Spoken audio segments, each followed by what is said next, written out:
folks. For those of you who don't know me, I'm Keith McCurdy with Total Life Counseling in Roanoke and former board member of Faith Christian School. Two kids that have graduated from Faith Christian in the past, Sarah and David. And in the last week or so, it seems like I've spoken to 100 families or more about dealing with kids being at home. And recently I was speaking with Peter, and he asked if I would share a few of these ideas with you all. As I've been speaking with parents, I've heard all kinds of comments. The funniest was from a mom that recently said, I've been praying for my kids to have more time with my children, but this is not quite what I meant. So we have a lot of time on our hands with our kids, and so we want to use it in a healthy way. And so 5 things that I've been sharing with families to help them during this time are these. The first is to really use your time well with your kids without going nuts. You've got to put bookends on the day. And the bookends of the day for your children, especially for those children that don't self-regulate very well, are really when they go to bed and when they get up. And so one key thing to remember is even though times may slide a little bit, they may get up a little bit later and stay up just a little bit later, we still have to have a time to let them know this is when you shut down at night, this is when you get up in the morning. Beginning to put that order, that structure in their life gives you a way to capture the day to then use it how you think is best.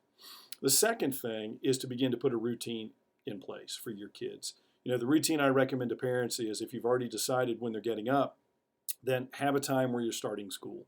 For younger kids, you also want to have in there broken up, breaks between their subjects or between their different lessons to let them get some physical energy out, have some activity. Stray away from technology and other things like that, but really just have it be physical activity to burn a little energy for 10, 15 minutes, then bring them back to the next thing. Once the school day is done, then have them plug into the family. They're there all the time, so it's really how can we be of service to the family now? Once those things are done, then they have freedom. Then they have freedom after they have completed school and service to the family. The third thing is really life exposure. Your children are going to be there now for the totality of the day at a higher functioning level than you're used to. And, it's one thing when they're home and they're 3 and 4 years of age, but when they're now school age and they're home all day, you have them without the pressure of time for extracurriculars, time to go do other things. So life exposure is key. Have them involved in cooking breakfast. Have them involved in preparing lunch. Have them involved in cooking dinner. Have them involved in the normal activities of the flow of the day of life in your home. This is a way to begin giving them ownership. It's a wonderful opportunity for that we typically don't have when they're school age. The fourth category is limit technology. There's an easy out right now for parents to put their kids in front of technology, to give them all the time they want on a computer, to put an iPad in front of them, or let them watch movies all day long. Unfortunately, this just causes more problems. It'll get in the way of learning, it gets in the way and disrupts development, and it will be something later that you're going to have to battle. We don't want to create a bigger problem in their life right now. We really want to say once they have time for activities, we want to plug them into the outdoors, plug them into other physical things. They're going to have more technology use right now than they've had in a long time with how they're dealing with school and using online services.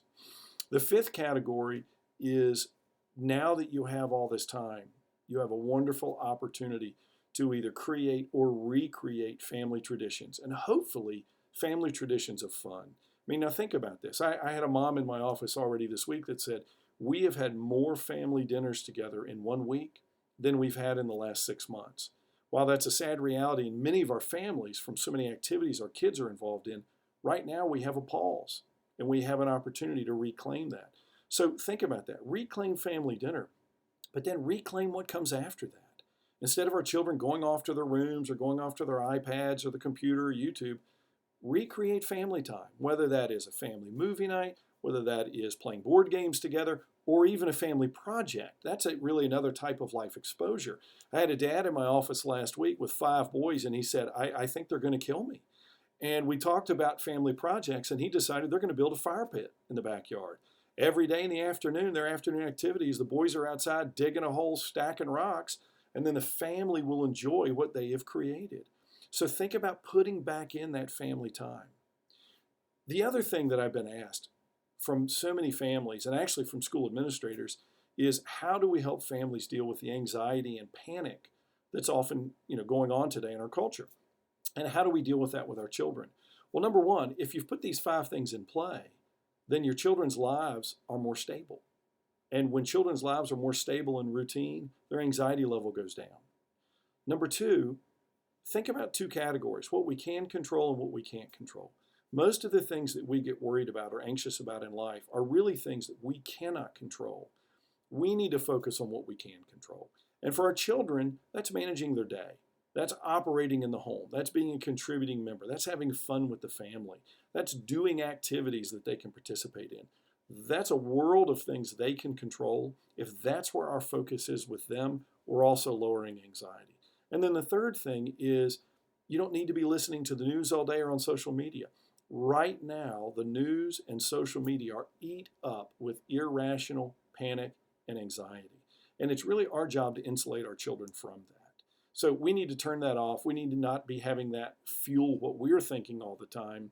Then our children won't be exposed to it either. I hope these things have been helpful.